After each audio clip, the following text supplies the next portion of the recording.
Fl-isem tal-Missier u tal-Iben u tal-Ispirtu Santu, il-grazzja ta' Sidna Ġesu Kristu l-imħabba ta' Alla u l-għaqda fl-Ispirtu Santu tkun ma'kom il-koll.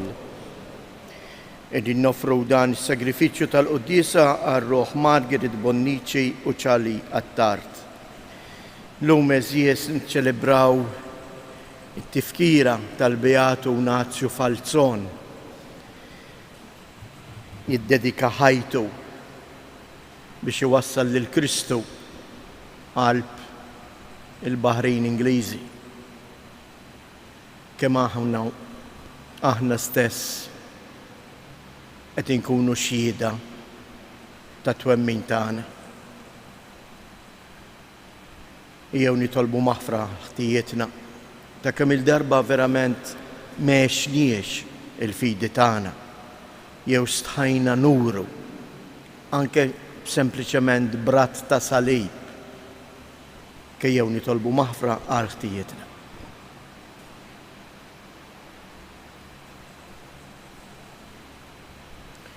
Mulej ħniena, Kristu ħniena, mulej ħniena. Iħenna lina Alla li jista' kollox jaħfrilna dnubietna u jwassalna għal ħajja ta' dejjem. Nitolbu. U Alla ta' dejjem li tista' kollox, inti tajtna lil-Beatu Ignazju Falzon bħala katekist ħabriki fil-Knisja tiegħek. Għamel li bil-għajnuna għat-talb tiegħu għalina, aħna dejjem nitħeġġu fit-tagħlim nisrani biex insiru nafu aktar u nikbru fl-imħabba tiegħek. Bibnek Ġesu Kristu Sidna li hu Alla u li miegħek jgħix u jsaltan flimkien mal-Ispirtu Santu għal dejjem ta' dejjem.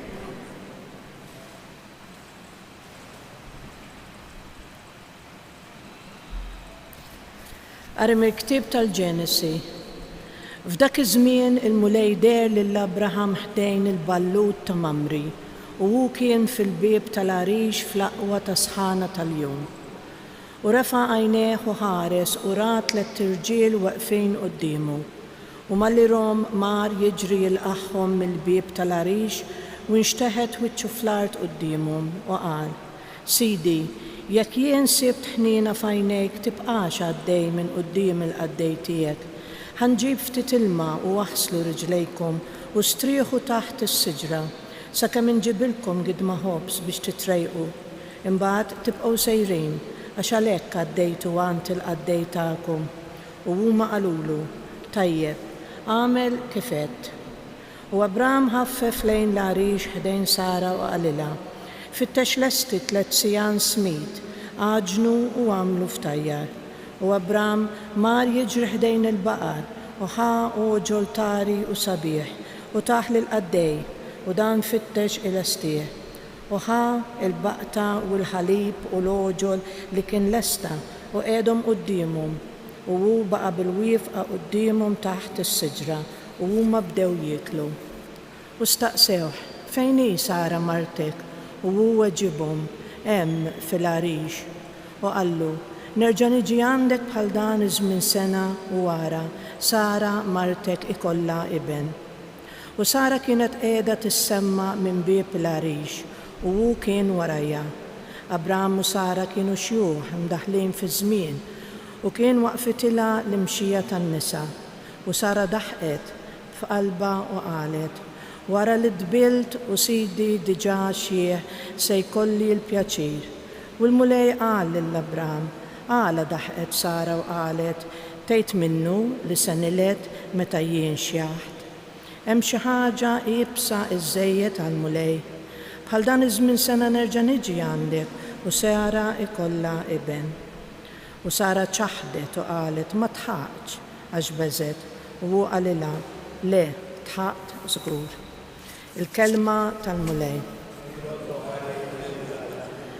Il-mulej ftakar fina fil-ħniena tiegħu. Il-mulej ftakar fina fil-ħniena tiegħu.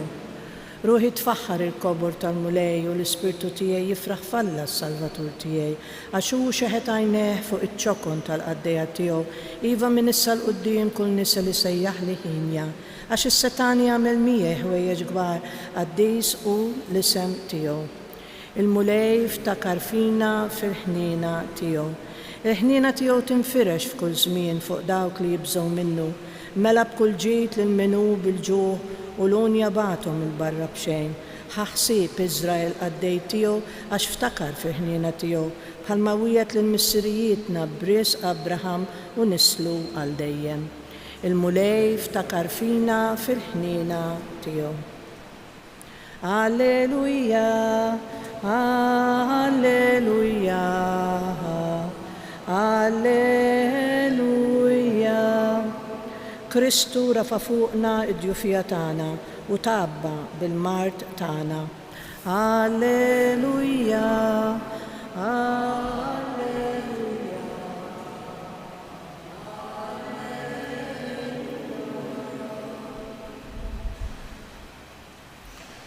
Il-mulej ma'kom. Qari mill-Evanġelju skont San Mattew.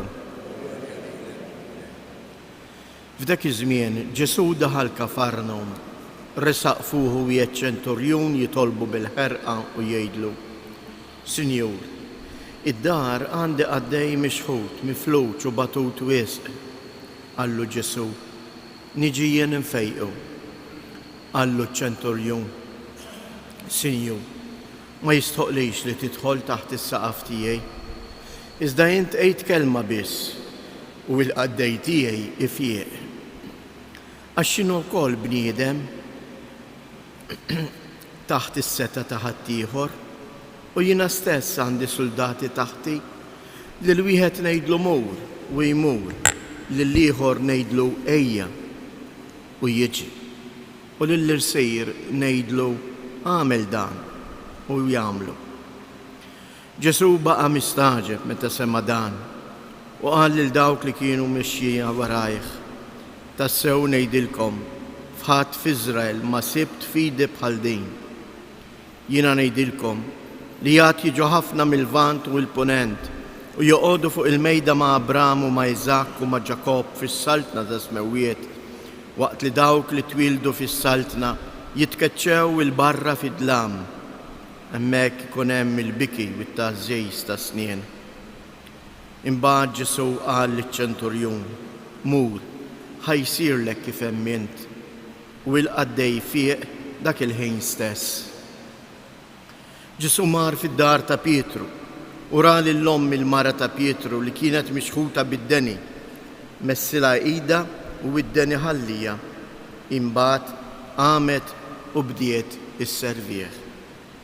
Fil-għaxija mbagħad ġabulu qudiemu bosta li kienu maħkuma mix-xitan u l-kelma tiegħu keċċa l-ispirti u fejjaq lill-morda kollha, biex hekk seħħ dak li kien ingħad permezz tal-profeta Iżajija meta qal: u refa' fuqu id-djufija tagħna u tabba bil-mart tagħna.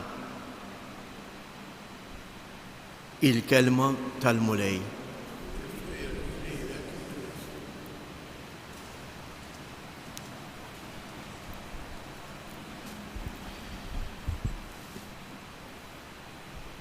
Il-Vanġelu tal-lum eżies ipoġġilna qudiemna bniedem pagan. Bniedem pagan li għandu l-poter, li għandu l-qawwa, imma huwa bniedem uman li għalkemm huwa pagan, għalkemm huwa bniedem li għandu s-seta, il-poter fidejh, ma jerfax rasu, jibqa' uman. Vanġelu jurina eżattament il-karattru ta' dan iċ-ċenturjun, mhux ta' bxejn li Ġesu ifaħru u jgħid: qatt f'Iżrael ma ltqajt ma' bniedem ta' din il-fidi. Għaliex? Għaliex il-fidi jeżies tinbena fuq dak li hu uman. Jekk aħna narmu l-valuri umani ma nistgħu qatt nikbru fil-fidi tagħna. Għax il-fidi fi Kristu issaħħaħ u ġġib għal perfezzjoni dak li hu uman. Naraw ftit l-umanità ta' dan iċ-ċenturjun. Bniedem pagan, bniedem li x-xogħol tiegħu li qiegħed jaħkem fuq il-lowd u iżommhom il-siera għax jagħmel parti mill-imperu ta' Ruma. Ma dana kollu ma jistħejx jinża dan kollu u jmur jitkarrab għan Ġesu. Punt ieħor, dan il-bniedem mhux biss juri l-fidi tiegħu ma jmurx jitkarrab għan Ġesu għalih innifsu jew għal xi ħadd tal-familja tiegħu, imma l-sempliċi għaddej għal ħaddiem tiegħu. U hawnhekk jurina mela li dan il-bniedem li s-sudditi tiegħu kien jirrispettahom. Infatti li Ġesu jgħidlu jiena ewwel qabel kollox ukoll għandi minnu fuqi, ma jitlaqx minn dak li hu għandu n-nies taħtu. Jien qiegħed taħt is-seta ta' ħaddieħor u jiena wkoll għandi oħrajn li qegħdin taħt is-seta tiegħi.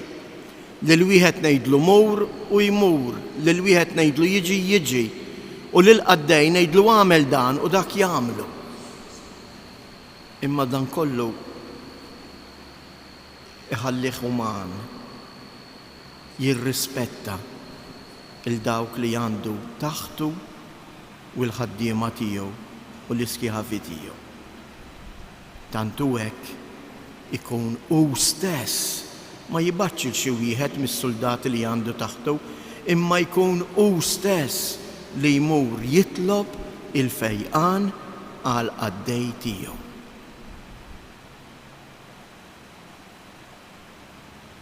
Il-Vanġelu mbagħad jagħlaq il-mulej Ġesu refa' fuqu id-djufija tagħna u tabba bil-mart tagħna. Kemm hi xi ħaġa sabiħa. Li din it-talba taċ-ċenturjon li aħna għadna ngħiduha ta' kuljum f'kull quddiesa qabel ma nitqarblu. Jiena nersaq qarbejn b'ċertu fidi b'qawwa u b'ferħ li ħanilqa' lil Ġesu għandi. Imma fl-istess ħin ma naħsibx li jiena qaddis jew aħjar minn ħadd ieħor minn dawk li forsi lanqas biss jersqu l-Knisja.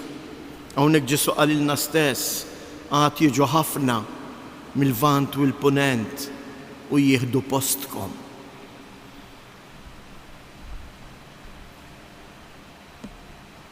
Kemm hi sabiħa li jiena b'umiltà u b'fidi jiena nistqarru ngħidlu mulej ma jistħoqlejx li inti tidħol taħt is-saqaf tiegħi. Imma l-kelma tiegħek fejjaqni. Għall-kelma tiegħek għax naf li inti trid tiltaqa' miegħi, jiena niftaħlek qalbi. Jiena mbaxxi rasi u inħalli lilek tkun is-sejt tal-ħajja tiegħi.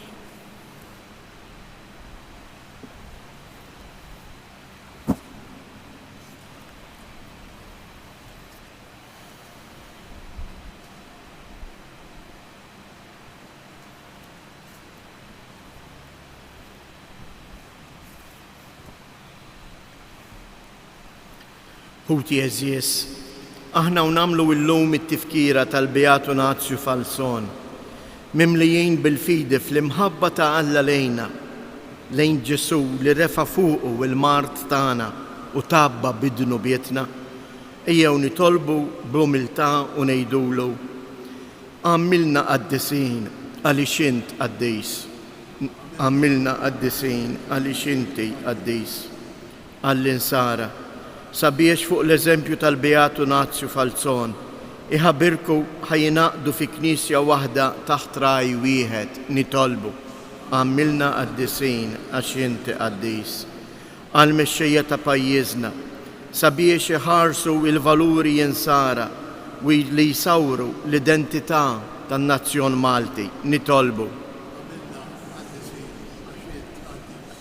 Għal-foqra sabiex isibu fostna bħalma sabu fil-Beatu Falzon min jgħinhom ifarraġhom u jwaslulhom il-kelma tal-Mulej Ġesu nitolbu.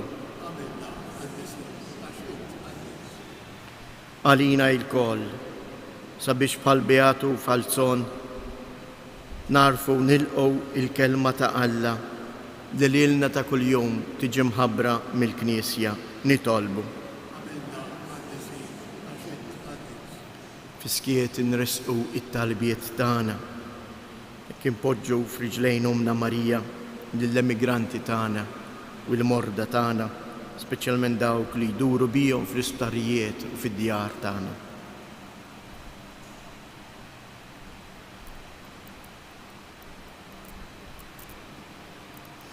Ilqamu lej dawn it-talbiet tagħna bl-interċessjoni tal-Beatu Ignazju Falzon u għatina li ma dawn ħutna intennulek għal dejjem l-innu ta' tifħir u tarat il-ħajr bi Kristus jedna.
Jitolbu ħuti biex dan is-sagrifiċċju tiegħi u tagħkom ikun joġob lil Alla l-Missier li jista' kollox.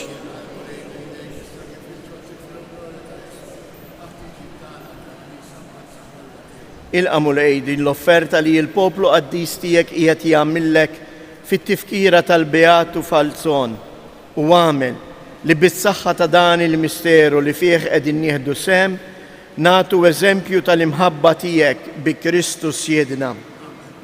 Il-Mulej ma'kom, nerfgħu qlubna il fuq, niżżu ħajr lill-Mulej Alla tagħna.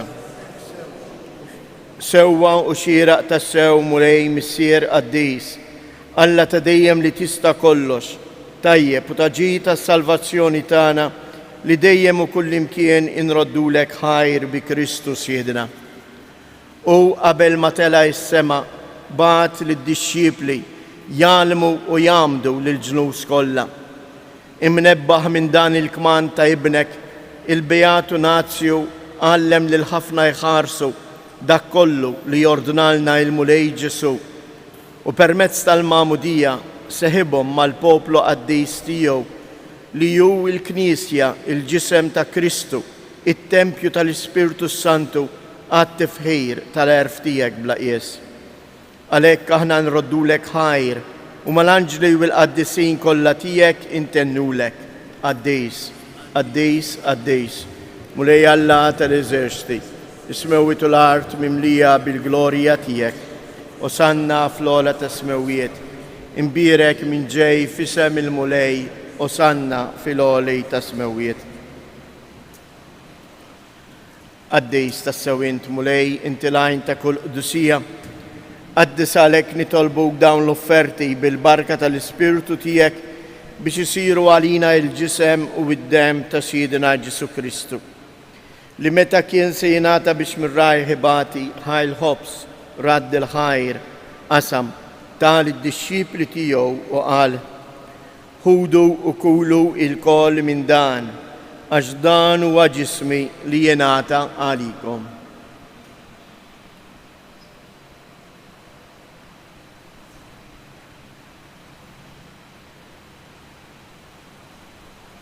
Ekku kol wara li klaħa l-kalċi, reġarad dil-ħajr, tal id-disċipli tiegħu u qal, ħudu u jxorbu minnu il-koll, għax dan huwa l-kalċ ta' demmi tal-patt il-ġdid li jibqa' dejjem. Id-dem li xxirrita għalikom u għal-bnedmin kollha għal-maħfra ta' dnubiet. Għamlu dan b'tifkira tiegħi.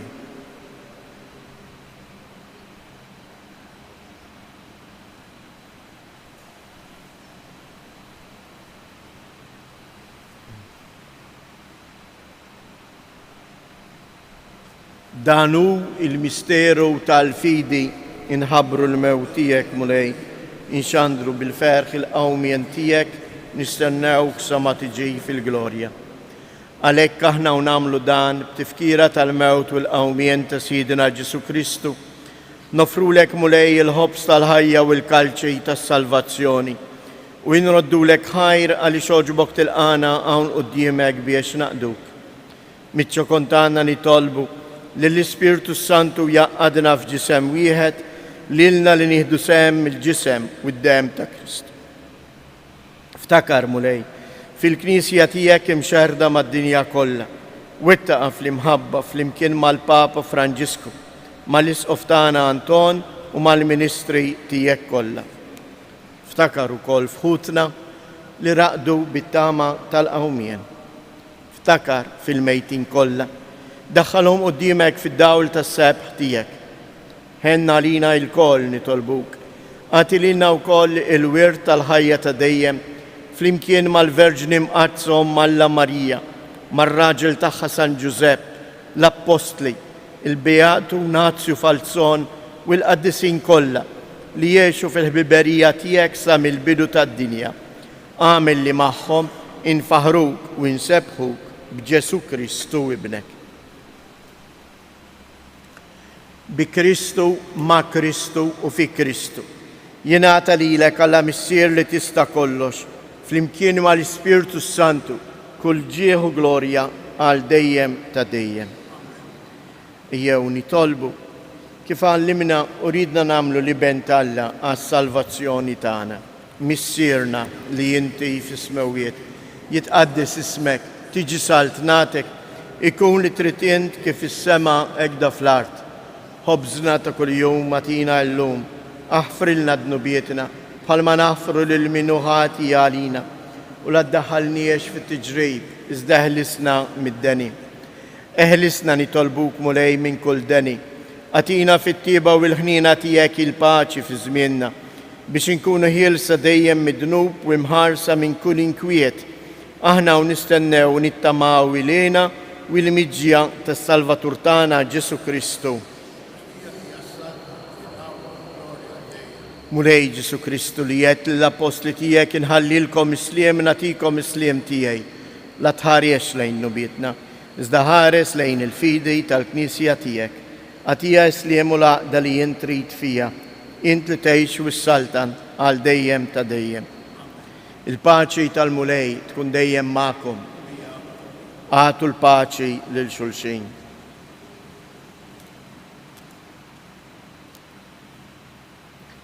Ħaruf ta' Alla li tneħħi dnubiet tad-dinja ħenna għalina. Ħaruf ta' Alla li tneħħi dnubiet tad-dinja ħenna għalina. Ħaruf ta' Alla li tneħħi dnubiet tad-dinja għatina il-paċi.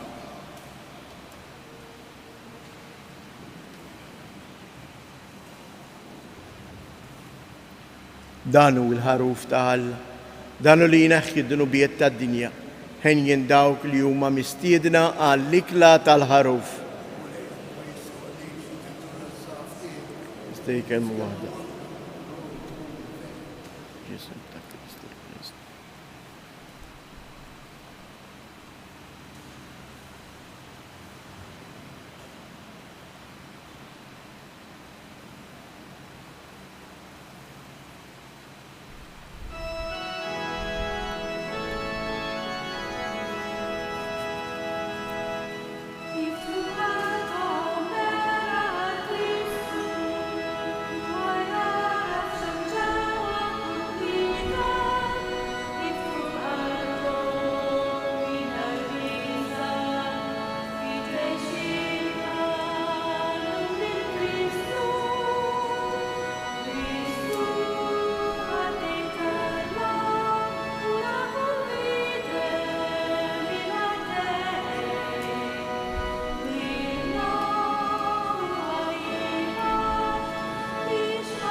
nitolbu. U Alla li tista' kollox, atina l-għajnuna permezz ta' din it-qarbina imqazza li jagħmilna biex fuq l-eżempju tal-Beatu Nazju bil-qawwa u bl-emil nagħtu xhieda tal-imħabba tal-aħwa u tad-dawl tal-verità bi Kristu Siedna. Du flimkien tliet avamarijiet hekk nofru dawn tliet avamarijiet għall-emigranti tagħna. Sliem għalik Marija, bil-grazzja mimlija l-mulej miegħek. Imbirka inti fost in-nisa, imbirek il-frott tal-ġuf tiegħek Ġesu.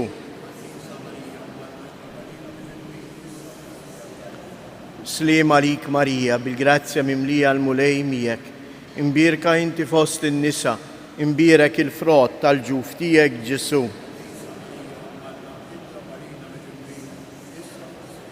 Sliem għalik Marija, bil-grazzja mimlija l-mulej miegħek. Imbirka inti fost in-nisa, imbirek il-frott tal-ġuf tiegħek Ġesu.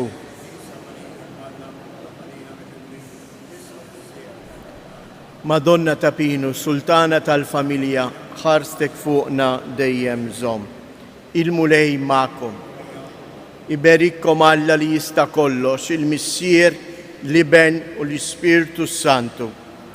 Morru u għejxu fil-paċi ta' Kristu.